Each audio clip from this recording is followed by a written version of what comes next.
shall be delivered. Not no whosoever, any, everybody, faggot, lesbian, black, white, Arab, Egyptian, everybody. No. The Lord ain't going to have all that confusion. You Negroes are the most confused people on the face of this earth. The most simple, ignorant, backwards, clown, Stephen Fetching, Uncle Tom, idiots on this earth. And you better wake up and come out of that stupidity and madness and darkness that you in. Because you preachers, like I said, death is seeking you because you're liars and you're fakes. You're not dealing with the Bible. All you're dealing with is making money and putting it in your pocket and getting every sister you can get out the choir. So we've covered quite a bit tonight. This has been a very exciting program. It's been a very rewarding program for tonight. And there's a lot more information that we're going to bring out in the near future concerning the UFOs, more archaeological facts, more Byzantine history, more history of the world, more concerning the secrets of this government, what their plans are. We've showed you more than any group on the planet Earth. We've brought out the books proving that the United States military is ready to launch an offensive attack against Christ to stop the second coming. We brought all these things out.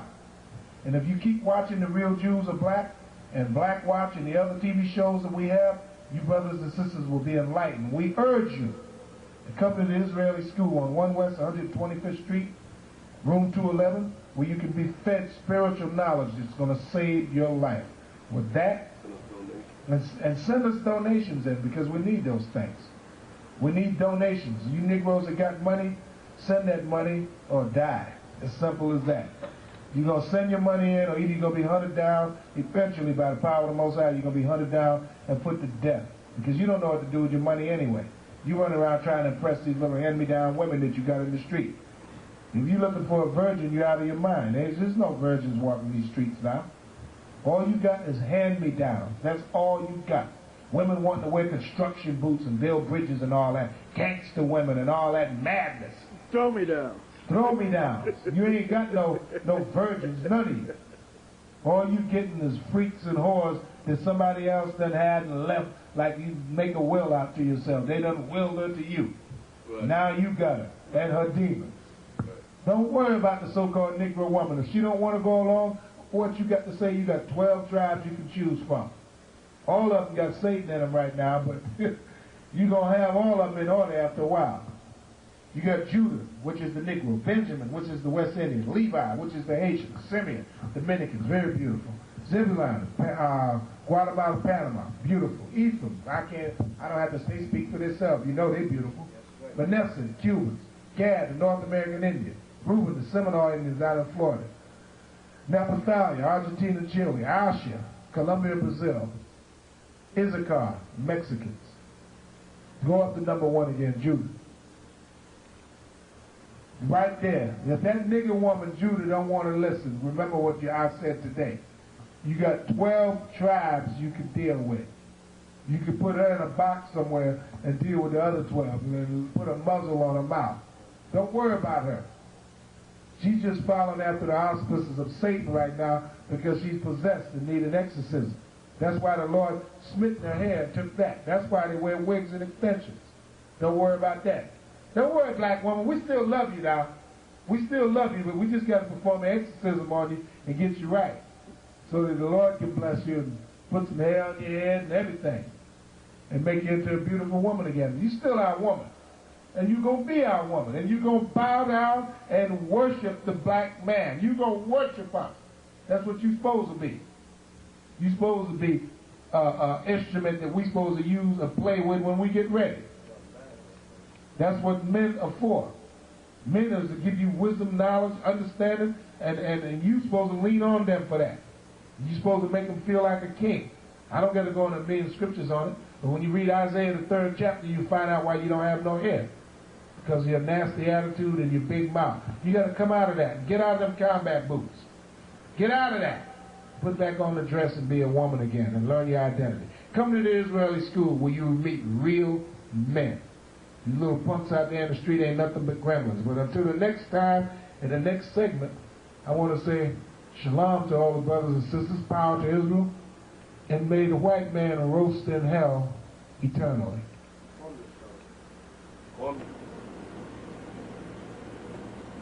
Shalom, brothers and sisters. This is Priest Yashiyah again, coming to you from the Israeli School, Universal Practical Knowledge, trying to enlighten you more of your historical background and your future in this world, because these things are paramount that you learn. So we would like to go into the most accurate history book once again on the planet Earth, which is the Bible. And today I have reading for me a young priest by the name of Ahrayah.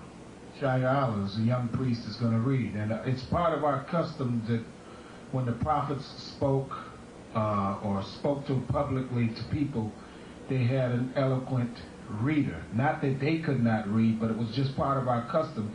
It showed honor towards the prophet and towards the Most High, that they had readers. But every one of us can read, so please, if you're out there in the audience, don't get ignorant and think that I have him reading because I cannot read. We have him reading because that's part of our customs. Now we would like to go to the book of Deuteronomy, the 28th chapter, and prove the validity of the book of Deuteronomy, and prove the validity of Negroes in America being the biblical Jews. Everybody on the planet Earth wants to be the greatest people in the world. You got Chinese Jews, French Jews, Russian Jews, German Jews, but who are the real ethnic biblical Jews?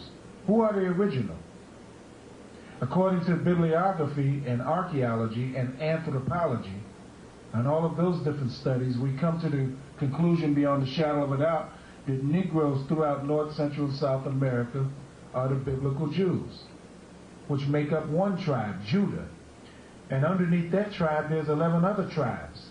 How do we prove this in the Bible? We prove it in the Bible by going to prophecies that are mentioned in the Bible that would happen to the nation of Israel as a people. Let's see if it fits so-called Caucasians, Chinese, Japanese, or any other people on the earth, or does it fit the Negro in particular?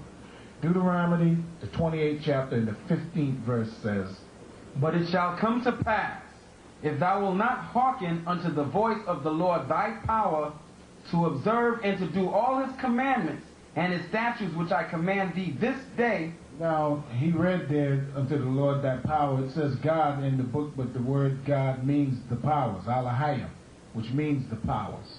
So that's why we say the Lord thy power, because really God is part of witchcraft. When you spell it backwards, it says dog. And the supreme power that we serve is not a dog. So every time you see the word God there, we say power, or the powers, or my Lord, Ahrayahs. Now, it would come to pass if we didn't obey the laws and statutes of the Most High that was handed down to us from Moses, certain things, certain curses would come upon us for our disobedience. Read. "That all these curses shall come upon thee and overtake thee." That all of these curses shall come upon thee and overtake thee. Now he's going to skip down to some of the main curses. This whole chapter is about plagues and curses that came upon our people in these here United States, from Judah down to Issachar. Basically, the curse hit Judah more than anybody, but it hit all of the 12 tribes, some of these curses. But the main curses, the bulk of the curses hit 3 tribes, Judah, Benjamin, and Levi. The other tribes were already in the Americas, scattered throughout North, Central, South America, and the islands. They had gotten here during the time of King Solomon, when his kingdom had split in half and he died. They came here because Solomon had a great maritime navy.